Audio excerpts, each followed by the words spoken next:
കാരണങ്ങൾ കൊണ്ടുമല്ല ഈ ഇത്രയും വലിയ ഫോട്ടോ ഞാൻ ഈ പ്രാവശ്യം ഗുരുവായൂർ കൊടുക്കാൻ തീരുമാനിച്ചത്. പക്ഷെ കണ്ണനായിട്ട് എനിക്കിപ്പോൾ ഒരു കാരണം ഉണ്ടാക്കി തന്നു. ഞാനൊരു ചിത്രം മാത്രമേ വരയ്ക്കുന്നുള്ളൂ എന്ന് പലർക്കും പരാതി. ആ പരാതിയും പരിഭവവും മാറ്റിയേക്കാമെന്ന് ഞാൻ കരുതി. ഈ വർഷത്തോടുകൂടെ ഈ ഒരു വെണ്ണക്കണ്ണൻ ഞാൻ ഗുരുവായൂർ കൊടുക്കുന്നത് നിർത്തുകയാണ്. ഇനി മുന്നോട്ട് പല രൂപത്തിലും പല ഭാവത്തിലുള്ള മറ്റ് ഉണ്ണിക്കണ്ണന്മാരെയാണ് ഞാൻ ഗുരുവായൂർ കൊടുക്കുന്നത്. നിങ്ങൾക്ക് ആർക്കും അറിയാത്തൊരു സംഭവമുണ്ട്.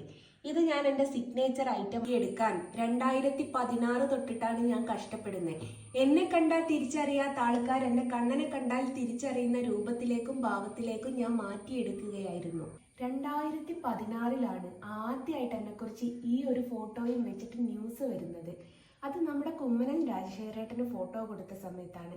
അദ്ദേഹം ട്വിറ്ററിൽ ഇട്ടു. അന്നാണ് എന്നെക്കുറിച്ച് ആദ്യം പേപ്പറിലും വരാൻ തുടങ്ങി. പിന്നീട് അങ്ങോട്ട് സുരേഷ് ഗോപിക്കും ഇതേ 2016 ആദ്യമായിട്ട് ഫോട്ടോ കൊടുക്കുന്നത്. ഗോകുലം ഗോപാലൻ, അമൃതാനന്ദമയി, മോഹൻലാല്, ജയറാം, ദിലീപ്, മനോജ് കെ ജയൻ, ഗുരുവായൂർ തന്ത്രി, E Sreedharan sir, K S ചിത്രചിത്ത്, ടി രമേശ് ഏട്ടൻ, ആളു, Indian prime minister Shri Narendra Modi ji. ഇതിനോടകം 1000-ന് പുറത്ത് ചിത്രങ്ങൾ വരച്ച് സെയിൽ ചെയ്തിട്ടാണ് കണ്ണനെ ഞാനൊരു സിഗ്നേച്ചർ ഐറ്റം ആക്കി മാറ്റിയത്.